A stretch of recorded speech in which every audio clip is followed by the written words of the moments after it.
Magandang umaga po mga ka-STL. Narito na po ang resulta ng STL Bataan para sa araw na to, first draw November 21, 2024.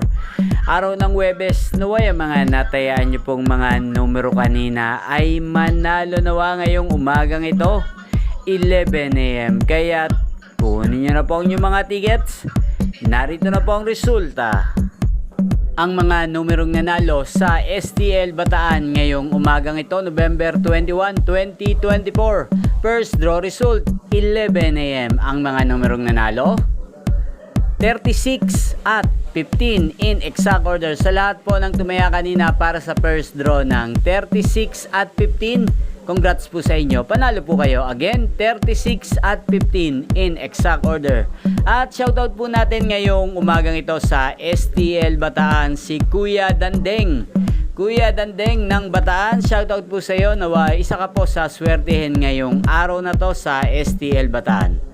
At sa lahat po ng mga taga Bataan, shoutout po sa inyo. At inyo pong napanood ang resulta ng STL Bataan sa channel na to, Roderick Hernandez TV. Maraming salamat po sa patuloy nyo pong panonood sa aking channel. Magkita-kita pong muli tayo mamayang alas 4 ng hapon dito lamang po sa channel na to.